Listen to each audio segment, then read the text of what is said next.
എല്ലാവർക്കും സുഖം തന്നെയെന്ന് വിശ്വസിക്കുന്നു. ഞങ്ങൾ ഇവിടെ സുഖമായിരിക്കുന്നു. അപ്പോൾ ഞാൻ ഇന്ന് വന്നിരിക്കുന്നത് ക്രിസ്മസ് സ്പെഷ്യൽ ആയിട്ട് വളരെ ഈസി ആയിട്ടുള്ള ഒരു പുഡിംഗ് ആയിട്ടാണ്. അതായത് ബിസ്ക്കറ്റ് പുഡിംഗ്. ഒരുപാട് പേര് എൻ്റെ അടുത്ത് റിക്വസ്റ്റ് ചെയ്ത റെസിപ്പിയാണ്. അപ്പൊ ഈ പുഡിങ്ങിന്റെ പ്രത്യേകത എന്താണെന്ന് വെച്ച് കഴിഞ്ഞാൽ കുഞ്ഞിന് പോലും ഉണ്ടാക്കാൻ പറ്റുന്ന അത്ര ഈസി ആയിട്ടുള്ള പുഡിംഗ് ആണ്. നമുക്ക് അഗറോ ജലാറ്റിനോ ഒന്നും വേണ്ട, മുട്ടയില്ല, വളരെ എളുപ്പത്തിൽ തയ്യാറാക്കാൻ പറ്റുന്ന പുഡിംഗ്. അപ്പൊ എല്ലാവരും തയ്യാറാക്കി നോക്കുക. അതുപോലെ തന്നെ കഴിഞ്ഞ ദിവസം ഞാൻ പോസ്റ്റ് ചെയ്തിട്ടുണ്ടായിരുന്ന പ്ലം കേക്ക് ഒരുപാട് പേരുണ്ടാക്കി. ഇങ്ങനെ പ്ലം കേക്കിന്റെ പെരുമഴ എന്ന് പറയില്ല, അതുപോലെ ഫോട്ടോസ് ഇങ്ങനെ വന്നുകൊണ്ടിരിക്കുകയാണ്. അത് കാണുമ്പോൾ ഒരുപാട് സന്തോഷം. അപ്പോൾ ഇതുവരെ ട്രൈ ചെയ്ത് നോക്കാത്തവര് നമ്മുടെ ക്രിസ്മസ് വരുമ്പോഴേക്കും പ്ലം കേക്ക് ഒക്കെ ഉണ്ടാക്കി വെക്കുക. അപ്പോൾ ഒട്ടും താമസിയാതെ നമുക്ക് എങ്ങനെയാണ് രുചികരമായിട്ടുള്ള ബിസ്ക്കറ്റ് പുഡിംഗ് തയ്യാറാക്കാം എന്ന് നോക്കിയിട്ട് വരാം. ഓക്കെ, അപ്പോൾ നമുക്ക് വളരെ എളുപ്പത്തിൽ തയ്യാറാക്കാൻ പറ്റുന്ന, കുട്ടികൾക്ക് പോലും തയ്യാറാക്കാൻ പറ്റുന്ന, ബേക്കിംഗ് ഒന്നും ഇല്ലാത്ത ബിസ്ക്കറ്റ് പുഡിംഗ് ഉണ്ടാക്കാൻ തുടങ്ങാം. അതിനുവേണ്ടി ഞാനിവിടെ 1/2 ഗ്ലാസ് ചൂടുവെള്ളം എടുത്തിട്ടുണ്ട്. അത് നമുക്ക് ഒരു പാത്രത്തിലോട്ട് ഒഴിച്ചു കൊടുക്കാം. അതായത് ഇച്ചിരി വായ്വട്ടമുള്ള പാത്രമാണ്, അതിൽ നമ്മൾ ബിസ്ക്കറ്റ് ഒന്ന് മുക്കി എടുക്കേണ്ടതാണ്. ഞാനിതിലോട്ട് 1 ടീസ്പൂൺ ഇൻസ്റ്റന്റ് ആയിട്ടുള്ള കാപ്പിപ്പൊടി, കോഫി പൗഡർ ഇട്ട് കൊടുക്കുകയാണ്. നിങ്ങളുടെ അടുത്ത് ഇപ്പോൾ ഇതുപോലെ ഇൻസ്റ്റന്റ് ആയിട്ടുള്ള കോഫി പൗഡർ ഇല്ലാന്നുണ്ടെങ്കിൽ എന്താ ചെയ്യേണ്ടതെന്ന് വെച്ച് കഴിഞ്ഞാൽ, സാധാരണ നമ്മൾ കാപ്പി ഉണ്ടാക്കുന്ന പോലെ വെള്ളം തിളച്ചതിന് ശേഷം കാപ്പിപ്പൊടി ഇടുക, ഒന്ന് നന്നായി തിളപ്പിക്കുക, അതിനുശേഷം എടുത്ത് വെക്കുക. ഇപ്പം ഇൻസ്റ്റന്റ് ആയതുകൊണ്ടാണ് ഞാൻ വെറുതെ ചൂടുവെള്ളത്തിലോട്ട് ഈ 1 ടീസ്പൂൺ കാപ്പിപ്പൊടി ഇട്ട് മിക്സ് ചെയ്ത് വെക്കുന്നത്. ഇപ്പം കാപ്പിപ്പൊടിയുടെ ടേസ്റ്റ് താല്പര്യം ഇല്ലാന്നുണ്ടെങ്കിൽ നിങ്ങൾക്കത് ഒഴിവാക്കാം കേട്ടോ. അതിന് പകരമായിട്ട് കൊക്കോ പൗഡർ ഇട്ടിട്ട് മിക്സ് ചെയ്തിട്ട് അതിലൊന്ന് മുക്കിയാലും മതി ബിസ്ക്കറ്റ്. പക്ഷേ കോഫി പൗഡർ ഇടുമ്പോൾ ഒരു പ്രത്യേക ഒരു ഫ്ലേവർ വരും നമ്മുടെ ഈ പുഡിങ്ങിന്. അപ്പോൾ ഈ ഒരു കോഫിയുടെ മിക്സ്ചർ നമുക്ക് മാറ്റി വയ്ക്കാം. ഇനി നമുക്ക് വേണ്ടത്, ഏത് പാത്രത്തിലാണോ നിങ്ങൾ പുഡിംഗ് സെറ്റ് ചെയ്യാൻ പോകുന്നത് ആ പാത്രം ലൈൻ ചെയ്ത് വെക്കുക. ലൈൻ ചെയ്ത് വെക്കണമെന്ന് നിർബന്ധമില്ല, പക്ഷെ അങ്ങനെ ചെയ്തിട്ടുണ്ടെങ്കിൽ നമുക്ക് പെട്ടെന്ന് തന്നെ പുഡിംഗ് ഈ മേലോട്ടങ്ങ് എടുക്കാൻ പറ്റും. അല്ലെങ്കിൽ ഇത് ഉള്ളിൽ വെച്ച് കട്ട് ചെയ്യാൻ കുറച്ച് ബുദ്ധിമുട്ടാണ്. അത് കറക്റ്റായിട്ട് നമുക്ക് ആ ഒരു ഷേപ്പിലൊന്നും കട്ട് ചെയ്തെടുക്കാൻ പറ്റില്ല. സാധാരണ ഒരു പ്ലാസ്റ്റിക്കിന്റെ പാത്രമാണ്, അതിൽ ഞാൻ ക്ലിംഗ് റാപ്പ് വെച്ചിട്ടുണ്ട്. നിങ്ങൾക്ക് ഏത് പാത്രത്തിൽ വേണമെങ്കിലും ഇത് ഉണ്ടാക്കാൻ പറ്റും. ഇതിപ്പോൾ റെക്ടാംഗുലർ ഷേപ്പ് വേണമെന്നൊന്നുമില്ല, റൗണ്ട് ഷേപ്പിലാണെങ്കിലും ഈവൻ ഗ്ലാസ്സിലാണെങ്കിലും നമുക്ക് ഇൻഡിവിജ്വൽ പോർഷൻസ് ആയിട്ട് ഇതേപോലെ ഒരു ഗ്ലാസ് എടുത്തിട്ട് അതിലും വേണമെങ്കിലും നമുക്ക് പുഡിംഗ് റെഡിയാക്കി എടുക്കാവുന്നതേ ഉള്ളൂ. ചെറിയ ബൗളാണെങ്കിലും ഒക്കെ ഉണ്ടാക്കി എടുക്കാം കേട്ടോ. അപ്പോൾ നിങ്ങളുടെ കയ്യിലുള്ള ഏത് പാത്രമാണോ അത് റെഡിയാക്കി അടുത്ത് വെക്കാൻ മറക്കരുത്. നിങ്ങൾക്ക് ഇതിൽ ബേക്കിംഗ് പേപ്പർ ഇട്ട് കഴിഞ്ഞാൽ കുഴപ്പം എന്താണെന്ന് വെച്ച് കഴിഞ്ഞാൽ ബേക്കിംഗ് പേപ്പർ ഇങ്ങനെ കുതിർന്ന് പോകും. അതുകൊണ്ടാണ് ഞാൻ ഇതേപോലെ ക്ലിംഗ് റാപ്പ് എടുത്ത് വെക്കാൻ കാരണം കേട്ടോ. സാധാരണ രീതിയിൽ നമ്മൾ ഫ്രഷ് ക്രീമാണ് ഈ ലെയർ ആയിട്ട് കൊടുക്കാറുള്ളത്. അപ്പോൾ ഫ്രഷ് ക്രീം ചിലപ്പോൾ എല്ലാവരുടെ അടുത്ത് അവൈലബിൾ ആയിരിക്കണം എന്നില്ല, അതായത് വിപ്പിംഗ് ക്രീം. അപ്പോൾ വിപ്പിംഗ് ക്രീം ഉള്ളവർ വിപ്പിംഗ് ക്രീം ബീറ്റ് ചെയ്തതിന് ശേഷം ബിസ്ക്കറ്റ് വെക്കുക, കോഫിയിൽ മുക്കിയിട്ട് അതിന്റെ മേലെ ഈ നമ്മൾ ബീറ്റ് ചെയ്ത് വെച്ചിരിക്കുന്ന ക്രീം ഒന്ന് ലെയർ ചെയ്ത് കൊടുത്താൽ മതി. അതേസമയം എല്ലാവർക്കും ചെയ്യാൻ വേണ്ടിയിട്ടാണ് ഞാനിപ്പോൾ കാണിക്കാൻ പോകുന്ന പ്രൊസീജിയർ ചെയ്യുന്നത് കേട്ടോ. ഞാൻ എൻ്റെ അറബിക് പുഡിംഗ് പണ്ട് ചെയ്തിട്ടുണ്ടായിരുന്നു, സെയിം പോലെ തന്നെയാണ് ഞാൻ ഇപ്പോഴും ചെയ്യുന്നത്. അപ്പം അതിന് വേണ്ടിയിട്ട് ഒരു സോസ് പാൻ നമുക്ക് അടുപ്പത്ത് വെക്കുക. അതിലോട്ട് ഞാനിപ്പോൾ എടുത്തിരിക്കുന്നത് 1.5 കപ്പ് ഫുൾ ഫാറ്റ് മിൽക്ക്, അതായത് പാട മാറ്റാത്ത പാൽ ഒഴിച്ചു കൊടുത്തിട്ടുണ്ട്. അതുപോലെ തന്നെ അതിലേക്ക് ഞാൻ ഒഴിച്ചു കൊടുക്കുന്നത് വിപ്പിംഗ് ക്രീം, അല്ലെങ്കിൽ ഫുൾ ക്രീമോ അല്ലെങ്കിൽ ഡബിൾ ക്രീമോ സിംഗിൾ ക്രീമോ എന്താണ് നിങ്ങളുടെ കയ്യിലുള്ളത് ഒഴിച്ചു കൊടുക്കാം. പക്ഷേ നിങ്ങളുടെ അടുത്ത് ഇപ്പോൾ ഇതുപോലെ വിപ്പിംഗ് ക്രീം ഇല്ലാന്നുണ്ടെങ്കിൽ അതിന് പകരമായിട്ട് എക്സ്ട്രാ പാൽ ഒഴിച്ചു കൊടുത്താൽ മതി. അപ്പോൾ 1.5 ഗ്ലാസ് ഒഴിക്കുന്നതിന് പകരമായിട്ട് 2.5 ഗ്ലാസ് മൊത്തത്തിൽ പാൽ ഒഴിച്ചു കൊടുക്കുക. മനസ്സിലായല്ലോ? 1/2 ഗ്ലാസ് പാല് ഞാനിവിടെ സെപ്പറേറ്റ് ആയിട്ട് മാറ്റി വെച്ചിട്ടുണ്ട്. ഈ 1/2 ഗ്ലാസ് പാലിലോട്ട് നമുക്ക് 3 ടേബിൾ സ്പൂൺ കോൺഫ്ലോർ ചേർത്ത് മിക്സ് ചെയ്ത് കൊടുക്കാം. അപ്പം നിങ്ങളുടെ അടുത്ത് കോൺഫ്ലോർ ഇല്ലെങ്കിൽ അതിന് പകരമായിട്ട് കസ്റ്റേർഡ് പൗഡർ ഉപയോഗിച്ചാലും മതിയാകും. പുഡിങ്ങിൽ ചിലവർ അരിപ്പൊടി ചേർത്തിട്ടുണ്ട്. അരിപ്പൊടി ചേർത്തിട്ട് ഞാൻ ഇതുവരെ ഉണ്ടാക്കിയിട്ടില്ല കേട്ടോ. നിങ്ങൾക്ക് വേണമെങ്കിൽ പരീക്ഷിക്കാവുന്നതേ ഉള്ളൂ. പക്ഷെ ഞാനിപ്പോൾ 3 ടേബിൾ സ്പൂൺ കോൺഫ്ലോർ ചേർത്ത് കൊടുക്കുകയാണ്. അതായത് 3 ഗ്ലാസ് പാലിന്റെ അളവിന് 3 ടേബിൾ സ്പൂൺ കോൺഫ്ലോർ. 1 ഗ്ലാസ് പാലാണെങ്കിൽ 1 ടേബിൾ സ്പൂൺ ആണ് കോൺഫ്ലോറിന്റെ അളവ് കേട്ടോ. കോൺഫ്ലോർ ഒരുപാട് കൂടി കഴിഞ്ഞാൽ നന്നായിട്ടുണ്ടാവില്ല. അപ്പം 3 ടേബിൾ സ്പൂൺ കോൺഫ്ലോർ ഞാൻ ചേർത്ത് കൊടുത്തിട്ടുണ്ട്. എന്നിട്ട് ഈ കോൺഫ്ലോർ നന്നായിട്ട് മിക്സ് ചെയ്ത് റെഡിയാക്കി അങ്ങ് മാറ്റി വയ്ക്കാം. തണുത്ത പാലിലാണ് ഞാൻ ഈ കോൺഫ്ലോർ മിക്സ് ചെയ്ത് കൊടുത്തിരിക്കുന്നത്. ഇത് നമുക്ക് മാറ്റി വയ്ക്കാം.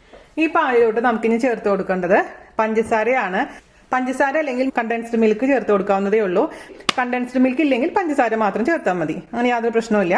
ഞാനിപ്പോൾ ഇതിലേക്ക് 4 ടേബിൾ സ്പൂൺ കണ്ടൻസ്ഡ് മിൽക്കും ബാക്കി പഞ്ചസാരയും ചേർത്ത് കൊടുക്കാൻ പോവുകയാണ്. നന്നായിട്ട് മിക്സ് ചെയ്ത് കൊടുത്തിട്ട് നോക്കിയിട്ട് ബാക്കി പഞ്ചസാര ആഡ് ചെയ്യുക. അപ്പം ഞാൻ എത്ര പഞ്ചസാര ആഡ് ചെയ്തെന്ന് പറഞ്ഞുതരാം കേട്ടോ. വലിയ മധുരമൊന്നുമില്ല. 3 ടേബിൾ സ്പൂൺ ചേർത്ത് കൊടുത്തിട്ടുണ്ട്. എന്നിട്ട് മിക്സ് ചെയ്ത് നോക്കട്ടെ. നമുക്കിത് തീ ഓൺ ചെയ്യാം, കാരണം അല്ലെങ്കിൽ അത് അലിയാൻ ബുദ്ധിമുട്ടാണ്. അപ്പോൾ ഒന്ന് തിളച്ചതിന് ശേഷം മധുരം നോക്കിയിട്ട് മധുരം കുറവാണെന്നുണ്ടെങ്കിൽ വീണ്ടും പഞ്ചസാര ചേർത്ത് കൊടുക്കാം. അപ്പം മീഡിയം ടെമ്പറേച്ചറിലാണ് കേട്ടോ ഞാൻ തീ വെച്ചിരിക്കുന്നത്. ഇത് ചൂടായതിനു ശേഷം നമുക്ക് ഇതിലോട്ട് ഒരല്പം ഉപ്പ് ചേർത്ത് കൊടുക്കണം. ഞാൻ എപ്പോഴും പറയാറില്ലേ, സ്വീറ്റ് ഉണ്ടാക്കുമ്പോൾ ഒരല്പം ഉപ്പുണ്ടെങ്കിലാണ് ആ മധുരത്തിന് നമുക്ക് ക്രമീകരിച്ചെടുക്കാൻ പറ്റുകയുള്ളൂ. നിങ്ങളിപ്പോൾ ഈ കസ്റ്റേർഡ് പൗഡർ ആണ് ചേർക്കുന്നതെന്നുണ്ടെങ്കിൽ, അതായത് കോൺഫ്ലവറിന് പരമായിട്ട് കസ്റ്റേർഡ് പൗഡർ ആണെന്നുണ്ടെങ്കിൽ പിന്നെ വാനില എസൻസ് ഒഴിക്കേണ്ട ആവശ്യമില്ല. കാരണം കസ്റ്റേർഡ് പൗഡറിന് വാനിലയുടെ സ്മെല്ലുണ്ടാവും. ഞാനിപ്പോൾ സാധാരണ കോൺഫ്ലവർ ആയതുകൊണ്ടാണ് ഇതിലേക്ക് വാനില എസൻസ് ഒഴിച്ചു കൊടുക്കാൻ പോകുന്നത്. ഒരുപാടൊന്നും വേണ്ട, 1 ടീസ്പൂൺ കേട്ടോ. അപ്പം ഞാനിതിൽ ചോക്ലേറ്റും 2 ലെയറായിട്ടാണ് ചെയ്യുന്നത്. ചോക്ലേറ്റും ഉണ്ട്, ഈ വാനില പോലെയുള്ളതുണ്ട്. അതേസമയം നിങ്ങളിപ്പോൾ ചോക്ലേറ്റ് അലർജി ഉള്ളവരും ചോക്ലേറ്റ് കഴിക്കാത്തവരും ഇത് മാത്രം ഉപയോഗിച്ചാൽ മതി. ചോക്ലേറ്റ് ഉപയോഗിക്കേണ്ട ആവശ്യമില്ല. പക്ഷെ കുട്ടികൾക്ക് ചോക്ലേറ്റ് ഇഷ്ടമുള്ളതുകൊണ്ടാണ് ഞാൻ 1 ലെയർ ചോക്ലേറ്റ് കൊടുക്കാൻ പോകുന്നത് കേട്ടോ. നമ്മുടെ പാല് നന്നായി ചൂടായി വരാൻ തുടങ്ങിയിട്ടുണ്ട്. അതിലേക്ക് ഞാൻ നേരത്തെ പറഞ്ഞ പോലെ ഒരു നുള്ളു ഉപ്പ് ചേർത്ത് കൊടുക്കുക. ഒരുപാട് കൂടരുത് കേട്ടോ, ഉപ്പ് രസമാവാൻ പാടില്ല, ജസ്റ്റ് ഒരു നുള്ളു മാത്രം. എന്നിട്ട് നമുക്ക് ഇതിലോട്ട് ചൂടായി വന്നു കഴിഞ്ഞാൽ ആ ഒരു പാലിൻ്റെ മിക്സ് ഇതിലേക്ക് ഒഴിച്ചു കൊടുക്കാം. അതിനുശേഷം മീഡിയം ഫ്ലെയിമിനെ മെയിൻറ്റെയിൻ ചെയ്യുക. കണ്ടിന്യൂസ് ആയിട്ട് ഇത് ഇളക്കി കൊടുക്കണം. ഒരു 5 മിനിറ്റോളം നമ്മൾ ചേർക്കുന്ന കോൺഫ്ലോർ ഈ പാലിൽ കിടന്ന് വേവണം. എന്നിട്ട് ഒരു തിക്കായിട്ടുള്ള കൺസിസ്റ്റൻസി ആവുന്ന വരെ കുക്ക് ചെയ്യാൻ മറക്കരുത്. അപ്പോൾ ഞാനിതിലേക്ക് നന്നായി ഇളക്കണം കേട്ടോ. ഇത് ഒഴിക്കുന്നതിനേക്കാൾ മുൻപായിട്ട് ആ ഗ്ലാസ്സിലുള്ള കോൺഫ്ലോർ നന്നായിട്ട് ഇളക്കണം, അല്ലെങ്കിൽ താഴെ കട്ട പിടിച്ചിരിപ്പുണ്ടാവും. ഞാൻ ഒഴിച്ചു കൊടുത്തിട്ടുണ്ട്. നന്നായിട്ട് ഞാൻ പറഞ്ഞ പോലെ സമയമെടുത്തത് ഇളക്കി കുക്ക് ചെയ്യുക. നോൺ സ്റ്റിക്കിൻ്റെ പാത്രം ഉപയോഗിക്കാൻ കുറച്ചും കൂടെ നല്ലത്, അല്ലെങ്കിൽ താഴെ ഇങ്ങനെ അടി പിടിക്കാനുള്ള ചാൻസ് ഉണ്ട്. കണ്ടിന്യൂസ് ആയിട്ട് ഇളക്കി കൊടുക്കാൻ മറക്കരുത്. നല്ലോണം കോഫിയൊക്കെ ഇഷ്ടമുണ്ടെന്നുണ്ടെങ്കിൽ ഇതിലേക്ക് ഒരു ഇച്ചിരി കോഫി പൗഡർ വേണമെങ്കിൽ ചേർത്ത് കൊടുക്കാം. അപ്പോൾ കോഫി പുഡിംഗ് ആയിട്ട് മാറും ചോക്ലേറ്റിന് പകരമായിട്ട്.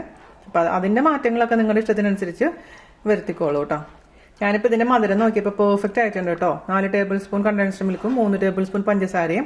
അതേസമയം നിങ്ങൾ പഞ്ചസാര മാത്രം ഇടുകയെന്നുണ്ടെങ്കിൽ 6 ടേബിൾ സ്പൂൺ പഞ്ചസാര ആയിരിക്കും എൻ്റെ ഒരു മീഡിയം ടൈപ്പ് മധുരം എന്ന് പറയുന്നത്. അപ്പോൾ ഇതൊരു 10 മിനിറ്റോളം ഞാൻ മീഡിയം ഫ്ലെയിമിൽ കുക്ക് ചെയ്തിട്ടുണ്ട്. അപ്പോൾ ഈ ഒരു തിക്നെസ് വന്നിട്ടുണ്ട്. ഇത് തണുക്കുമ്പോൾ കുറച്ചും കൂടി തിക്കായിട്ട് മാറും. അപ്പോൾ ഒരുപാട് കട്ടയാക്കാൻ നിൽക്കണ്ട. പിന്നെ ഇതുപോലെ തിക്നെസ് നിങ്ങൾക്ക് വന്നിട്ടില്ലെങ്കിൽ ഒരു ഇച്ചിരി പാലിൽ കുറച്ചും കൂടെ കോൺഫ്ലോർ കലക്കിയിട്ട് മിക്സ് ചെയ്തതിന് ശേഷം ഇതിലേക്ക് ഒഴിച്ചു കൊടുത്താൽ മതി. ഓരോ കോൺഫ്ലോർ അനുസരിച്ചും ചിലപ്പോൾ ആ തിക്നെസ്സിൽ വ്യത്യാസം വരും. അതൊന്ന് ശ്രദ്ധിച്ചാൽ മതി കേട്ടോ. ഈ ഒരു തിക്നെസ് എന്നിട്ട് നമുക്ക് ഞാനിപ്പോൾ ഓഫ് ചെയ്യുകയാണേ. എന്നിട്ട് നമുക്കൊരു അരിപ്പയിൽ കൂടെ അരിച്ചതിന് ശേഷം 2 ഭാഗമായിട്ട് ഇത് ഡിവൈഡ് ചെയ്യാം. 3 ലെയറായിട്ടാണ് ചെയ്യുന്നത്. അപ്പോൾ ചോക്ലേറ്റിലെ മിഡിൽ പോർഷൻ ആയിട്ടാണ് ചെയ്യുന്നത്. അപ്പോൾ ഞാനിവിടെ എടുത്തിരിക്കുന്നത് ഡാർക്ക് ചോക്ലേറ്റ് ആണ്. അതായത് 45 ഗ്രാം, ഒരു ചോക്ലേറ്റ് ബാറിന്റെ പകുതി. ഇപ്പോൾ നിങ്ങൾക്ക് ഡാർക്ക് ചോക്ലേറ്റിന് പകരമായി ഏത് ചോക്ലേറ്റ് വേണമെങ്കിലും ഉപയോഗിക്കാം. മിൽക്ക് ചോക്ലേറ്റ് വേണമെങ്കിലും ഉപയോഗിക്കാം. അതിൽ ന്യൂട്ടെല്ലയോ അല്ലെങ്കിൽ എന്താ പറയുക കൊക്കോ പൗഡർ ഉപയോഗിക്കാം. ഇതിലേക്ക് കുറച്ച് നമ്മുടെ കുക്ക് ചെയ്ത് വെച്ചിരിക്കുന്ന കസ്റ്റേർഡിന്റെ മിക്സ് ഒഴിച്ചു കൊടുക്കുകയാണ്. പകുതി വേണ്ട, പകുതിനേക്കാളും കുറവ് മതിയാവും. നമുക്ക് 1 ലെയറല്ലേ വേണ്ടു. ഒന്ന് അരിച്ചെടുത്തോളൂ. എന്തെങ്കിലും കട്ടകൾ ഉണ്ടെങ്കിൽ അത് ഒഴിവാക്കി കിട്ടാനാണ് അരിക്കാൻ പറയുന്നത്. എന്നിട്ട് നന്നായിട്ടത് മിക്സ് ചെയ്ത് കൊടുക്കുക. ആ ചോക്ലേറ്റും നന്നായിട്ട് മെൽറ്റ് ആവട്ടെ. ഇപ്പോൾ മധുരം നിങ്ങളുടെ ഇഷ്ടത്തിനനുസരിച്ച് മാറ്റം വരുത്തണം. അപ്പോൾ ഇതിൽ നോക്കിയിട്ട് മധുരം കുറവാൻ തുടങ്ങി എക്സ്ട്രാ മധുരം ചേർത്ത് കൊടുക്കാൻ മറക്കരുത്, അല്ലെങ്കിൽ ഇത് തന്നെ മതിയാവും കേട്ടോ. ചൂടോട് കൂടിയിട്ടുള്ള അത് ഇതിലേക്ക് ഒഴിക്കുമ്പോൾ നല്ലോണം ആ ചോക്ലേറ്റൊക്കെ മെൽറ്റായി നല്ല രസമായിട്ട് വന്നിട്ടുണ്ട്. ഇത് നമുക്ക് മാറ്റി വയ്ക്കാം. ബാക്കിയുള്ളത് വേറൊരു പാത്രത്തിലോട്ടൊന്ന് അരിച്ചൊഴിക്കാം. ഇനി നമുക്ക് വേണ്ടത് ഇത് സെറ്റ് ചെയ്യാൻ ഉപയോഗിക്കുന്ന പാത്രമാണ്. ഞാനിപ്പോൾ നേരത്തെ പറഞ്ഞ പോലെ തന്നെ 2 പാത്രം കാണിച്ചു തന്നല്ലോ. ഞാനിപ്പോൾ ഒരു പ്ലാസ്റ്റിക്കിൻ്റെ പാത്രത്തിലാണ് ചെയ്യാൻ പോകുന്നത്. അപ്പോൾ അത് ലെയർ ഞാനിവിടെ ക്ലിംഗ് റാപ്പ് വെച്ചിട്ടുണ്ട്. അപ്പോൾ അത് എടുത്ത് റെഡിയാക്കി വെക്കുക. പിന്നെ നമ്മൾ നേരത്തെ റെഡിയാക്കി വെച്ചിരുന്ന കോഫി ഇവിടെ എടുത്ത് വെക്കുക. ഞാനിവിടെ ഉപയോഗിക്കുന്നത് ബിസ്ക്കറ്റ് മാരിഗോൾഡ് ആണ് കേട്ടോ. മാരിഗോൾഡ് ബിസ്ക്കറ്റ് ആണ്. പക്ഷേ നിങ്ങളുടെ അടുത്ത് ഇപ്പോൾ ഏത് ബിസ്ക്കറ്റ് ഉണ്ടെങ്കിലും ഉപയോഗിക്കാം. പക്ഷേ ക്രീം ബിസ്ക്കറ്റ് ഉപയോഗിക്കാൻ പാടില്ല. മാരിഗോൾഡ് അല്ലാത്ത വേറെ ഏത് ബിസ്ക്കറ്റ് ഉണ്ടെങ്കിലും ക്രീം ബിസ്ക്കറ്റ് അല്ലാത്ത ഉപയോഗിക്കാം. എന്താ ചെയ്യേണ്ടതെന്ന് വെച്ച് കഴിഞ്ഞാൽ നമുക്ക് ആദ്യം തന്നെ ഇതിലോട്ട് ഓരോ ബിസ്ക്കറ്റ് എടുക്കുക. നമ്മുടെ കോഫിയിലോട്ട് ജസ്റ്റ് ഒന്ന് ഡിപ്പ് ചെയ്യുക. എന്നിട്ട് ഒന്നിതിൽ വെച്ച് കൊടുക്കുക, ലെയർ ചെയ്ത് കൊടുക്കുക. ഇപ്പോൾ 2 എണ്ണം എന്നുള്ള രീതിയിൽ നമുക്ക് വെച്ച് കൊടുക്കാം. അപ്പോൾ ആദ്യത്തെ ലെയറിങ് കഴിഞ്ഞതിന് ശേഷം നമുക്ക് അതിൻ്റെ മുകളിൽ വൈറ്റ് സോസ് ഒഴിച്ചു കൊടുക്കാം. നമുക്കിപ്പോൾ ഏത് ഷേപ്പുള്ള പാത്രമാണെങ്കിലും ഉപയോഗിക്കാം കേട്ടോ, കുഴപ്പമൊന്നുമില്ല. ഇപ്പോൾ നമ്മൾ ആദ്യത്തെ ലെയർ, അതായത് വൈറ്റ് ആണ് ഞാൻ ഒഴിച്ചു കൊടുക്കാൻ പോകുന്നത്. മിക്സ് ചെയ്തതിന് ശേഷം ഒഴിച്ചു കൊടുക്കണം കേട്ടോ. വേണമെങ്കിൽ നിങ്ങൾക്ക് ഇത് ഒഴിച്ചു കൊടുത്തതിന് ശേഷം വല്ല നട്ട്സ് മേലെ ഇട്ട് കൊടുക്കാം. പക്ഷേ ഞാൻ അവസാനം മാത്രമാണ് നട്ട്സ് ഇട്ട് കൊടുക്കുന്നുള്ളൂ. അപ്പോൾ ആദ്യത്തെ ലെയർ ഞാൻ വൈറ്റ് സോസ് ഒഴിച്ചു കൊടുത്തിട്ടുണ്ട്. ഇനി നമുക്ക് വീണ്ടും നമ്മുടെ ബിസ്ക്കറ്റ് ഇതിൽ മുക്കുക. എന്നിട്ട് ഇതിൽ ലെയർ ചെയ്ത് കൊടുക്കുക. ഒരുപാട് നേരം മുക്കി വയ്ക്കരുത്, അപ്പം ആകെ കുതിർന്നു പോകും. ജസ്റ്റ് ഒന്ന് മുക്കുക, തിരിച്ച് മുകളിലേക്ക് വയ്ക്കുക. ഇനി ഇതിലേക്ക് നമുക്ക് ഒഴിച്ചു കൊടുക്കേണ്ടത് ചോക്ലേറ്റിൻ്റെ ലെയറാണ്. അപ്പം നമ്മൾ മൊത്തം എടുത്ത് വെച്ചിരിക്കുന്ന ചോക്ലേറ്റിൻ്റെ ആ ഒരു ലെയർ ഇതിലേക്ക് ഞാൻ ഇട്ട് കൊടുത്തിട്ടുണ്ട്. ഇനി വീണ്ടും നമ്മുടെ ബിസ്ക്കറ്റ് ലെയർ ചെയ്ത് കൊടുക്കുക. ചൂടില്ലാത്ത കോഫിയാണ് കേട്ടോ നമ്മൾ എടുത്തിരിക്കുന്നത്. ഇന്ന് ഗ്യാപ്പ് എന്തെങ്കിലും ഉണ്ടെങ്കിൽ അവിടെ കുറച്ച് ചെറുതായിട്ട് മുറിച്ചിട്ട് കൊടുക്കാം. ഇനി അവസാനമായിട്ട് നമ്മൾ ഇതിൻ്റെ മുകളിൽ നമ്മളുടെ വൈറ്റ് ലെയർ ഒഴിച്ചു കൊടുക്കാം. നന്നായിട്ടൊന്ന് ടാപ്പ് ചെയ്ത് കൊടുക്കുക. അപ്പോൾ എല്ലായിടത്തേക്കൊന്നും അത് ഇറങ്ങി പൊക്കോട്ടെ. ഇനി നമുക്ക് ഇതൊന്ന് കവർ ചെയ്തിട്ട് ഫ്രിഡ്ജിൽ വെക്കാം. ഫ്രീസറിലല്ല, ഫ്രിഡ്ജിലാണ്. അതെപ്പോഴും ഓർമ്മിക്കുക. എന്നിട്ട് ചൂടാറിയതിന് ശേഷം ഒരു 4-5 മണിക്കൂറൊക്കെ കഴിയുമ്പോൾ ശരിക്കും സെറ്റ് ആവും. അതിനുശേഷം നിങ്ങൾക്ക് ഇതിന് മുകളിൽ വേണമെന്നുണ്ടെങ്കിൽ ചോക്ലേറ്റ് ഗ്രേറ്റ് ചെയ്തിട്ടോ കൊക്കോ പൗഡറോ അല്ലെങ്കിൽ നട്ട്സ് എന്താണെന്ന് വെച്ച് കഴിഞ്ഞാൽ ഇട്ട് അലങ്കരിക്കാം. അപ്പോൾ ഇത് ഞാൻ ഫ്രിഡ്ജിൽ വെക്കട്ടെ കേട്ടോ, സെറ്റ് ആവാൻ വേണ്ടിയിട്ട്. ഞാനിവിടെ ഞാൻ റെക്കോർഡ് അമർത്തിയിട്ടുണ്ടായിരുന്നില്ല കേട്ടോ, സോറി. ഞാനതൊരു ഇൻഡിവിജ്വൽ ഗ്ലാസ്സിൽ സെർവ് ചെയ്യുന്ന എങ്ങനെയാണെന്ന് കാണിച്ചു തരുന്നത്. അപ്പോൾ ആദ്യത്തെ ലെയറിൽ ഞാൻ എന്താ ചെയ്തതെന്ന് വെച്ച് കഴിഞ്ഞാൽ കുറച്ച് ബിസ്ക്കറ്റ് പൊടിച്ചിട്ടുണ്ടായിരുന്നു. കോഫിയിൽ മുക്കാത്ത ബിസ്ക്കറ്റാണ് ഞാൻ പൊടിച്ചിട്ടുണ്ടായിരുന്നത്. അതിൻ്റെ മേലെ 2 ടേബിൾ സ്പൂൺ കോഫി ഒഴിച്ചു കൊടുത്തു. അതിൻ്റെ മേലെ നമ്മൾ റെഡിയാക്കി വെച്ചിരുന്ന വൈറ്റ് കസ്റ്റാർഡ് മിക്സ് ഇട്ട് കൊടുത്തിട്ടുണ്ട്. ഇതിൽ ഞാൻ ചോക്ലേറ്റ് ചേർക്കുന്നില്ല, ഇത് അവിക്ക് വേണ്ടി സ്പെഷ്യലാണ്. അപ്പോൾ അതിൻ്റെ മുകളിൽ വീണ്ടും നമുക്ക് പൊടിച്ചു വെച്ചിരിക്കുന്ന ബിസ്ക്കറ്റ് ഇട്ട് കൊടുക്കാം. അല്ലെങ്കിൽ നമ്മൾ ബിസ്ക്കറ്റ് ആയിട്ട് വെക്കണമെങ്കിൽ കറക്റ്റായിട്ട് ലെയർ ചെയ്യാൻ ബുദ്ധിമുട്ടായിരിക്കും. അതുകൊണ്ടാണ് ഞാൻ പൊടിച്ച് ചേർക്കുന്നത് കേട്ടോ. കുറച്ച് കോഫി ഇതിന് മേലെ കൂടെ ഒഴിച്ചു കൊടുക്കുക, ഒന്ന് കുതിരാൻ വേണ്ടിയിട്ടാണ് കേട്ടോ. ഇനി ബാക്കിയുള്ള പുഡിങ്ങും കൂടെ ഒഴിച്ചു കൊടുക്കുക. അപ്പോൾ അതും നമുക്ക് സെറ്റ് ചെയ്യാൻ വേണ്ടിയിട്ട് ഒന്ന് ക്ലിംഗ് റാപ്പ് വെച്ചിട്ട് മൂടിയതിന് ശേഷം ഫ്രിഡ്ജിൽ വെച്ചിട്ട് വരാം. അവസാനം എല്ലാം സെറ്റ് ആയതിനു ശേഷം ഞാൻ കാണിച്ചു തരാം ആ ടെക്സ്ചർ കേട്ടോ. അപ്പോൾ നമ്മുടെ പുഡിങ് റെഡി ആയിട്ടുണ്ട് കേട്ടോ. ഞാൻ ഓവർനൈറ്റ് ഫ്രിഡ്ജിൽ വെച്ചിട്ടുണ്ടായിരുന്നു. അത് ഞാൻ ഈവനിങ് ആണ് ഉണ്ടാക്കിയിട്ടുണ്ടായിരുന്നത്. അപ്പോൾ പിന്നെ രാത്രി ഇരിക്കട്ടെ എന്ന് വിചാരിച്ചിട്ട് ഫ്രിഡ്ജിൽ വെച്ചിട്ടുണ്ടായിരുന്നു. അപ്പോൾ നല്ല സെറ്റ് ആയിട്ടുണ്ട്. നമുക്ക് ഇനി ഇത് പുറത്തേക്ക് എടുക്കാം. ഞാൻ പുഡിങ് ഒരു പാത്രത്തിലോട്ട് മാറ്റിയിട്ടുണ്ട്. ഇനി ഇതിൻ്റെ മുകളിൽ നട്ട്സോ ഫ്രൂട്ട്സോ എന്താണ് നിങ്ങൾക്ക് താല്പര്യം അത് ഇട്ട് ഡെക്കറേറ്റ് ചെയ്യാം. അല്ലെങ്കിൽ വേണമെന്നുണ്ടെങ്കിൽ നമ്മുടെ ചോക്ലേറ്റ് സിറപ്പ് വേണമെങ്കിൽ ഒഴിക്കാം. അല്ലെങ്കിൽ ന്യൂട്ടെല്ല ജസ്റ്റ് ഒന്ന് മെൽറ്റ് ആക്കിയതിന് ശേഷം അത് ഒഴിക്കാം ഭംഗിക്ക് വേണ്ടിയിട്ട്. അപ്പോൾ കുട്ടികളുടെ ഇഷ്ടത്തിനനുസരിച്ച് അത് ചെയ്യാം. ഞാനിപ്പോൾ കുറച്ച് വാൾനട്ടും അതുപോലെ തന്നെ അണ്ടിപ്പരിപ്പും കൂടെ ജസ്റ്റ് ഒന്ന് റോസ്റ്റ് ചെയ്തു. അതിന് ശേഷം ജസ്റ്റ് ഒന്ന് പൊടിച്ചിരിക്കുന്നതാണ്. ഒരുപാട് ഇങ്ങനെ പൊടിക്കുകയല്ല, ജസ്റ്റ് ഒന്ന് കടിക്കാൻ കിട്ടുന്ന രീതിയിൽ ഒന്ന് ചതച്ചെടുത്തിട്ടുണ്ട്. അതിൻ്റെ മുകളിലങ്ങ് ഇട്ട് കൊടുക്കുക. ഇപ്പോൾ പിസ്ത ഉണ്ടായിരുന്നില്ല, പിസ്ത ഉണ്ടെങ്കിൽ അതും കൂടി ഉണ്ടെങ്കിൽ നല്ല ഭംഗി ഉണ്ടാവുമായിരുന്നു. ഇത്രേ ഉള്ളൂ. സിമ്പിളാണ് നമ്മുടെ പുഡിങ്, അതേസമയം പവർഫുള്ളും ആണ്. ഒരു വലിയ പീസായിട്ട് മുറിച്ചിട്ട് ഒരു പാത്രത്തിൽ വെക്കുകയാണ് കേട്ടോ, ഫോട്ടോ എടുക്കാൻ വേണ്ടിയിട്ട്. വലിയ പീസായിട്ട് ഒരു പാത്രത്തിലോട്ട് മാറ്റിയിട്ടുണ്ട്. അതുപോലെ തന്നെ അതിന് ചെറിയ പീസസ് ഇവിടെ കട്ട് ചെയ്ത് വെച്ചിട്ടുണ്ട്.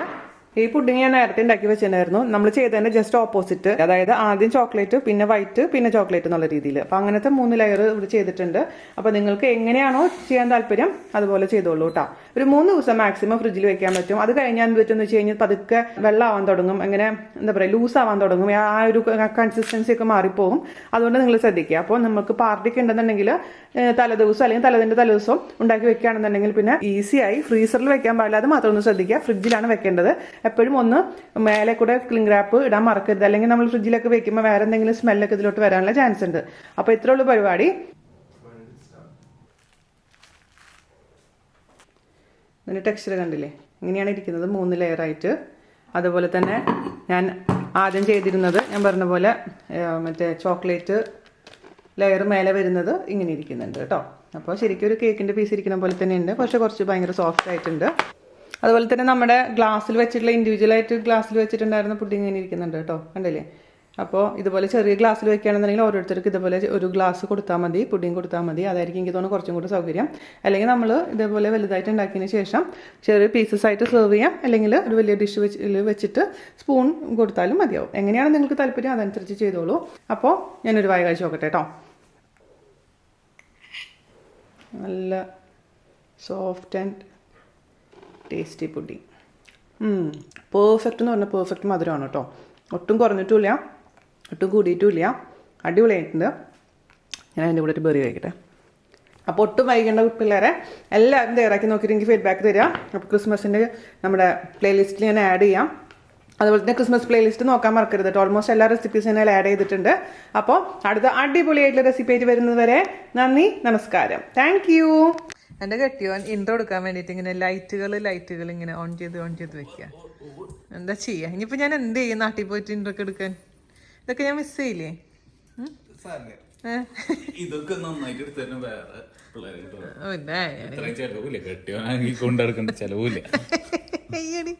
അയ്യടി എന്തൊരു അളിമ. അങ്ങനെ നാട്ടിൽ പോകുമ്പോ വിഷമുണ്ടാ ചേട്ടന്?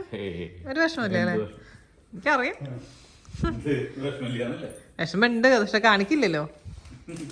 അങ്ങനെ കാണിക്കില്ല എന്റെ ഭർത്താവ്. വിഷമുണ്ടെങ്കിൽ ഉള്ളിന്റെ ഉള്ളിൽ ഇങ്ങനെ ഒതുക്കി നിർത്തും. പാവം പാവം. ഇത് കത്തിച്ചില്ലടാ. ഇത് നമ്മുടെ നാൻസി കൊണ്ട് തന്നതാണ് കേട്ടോ, കാൻഡിൽ ഹോൾഡർ. നല്ല ഭംഗിയില്ലേ?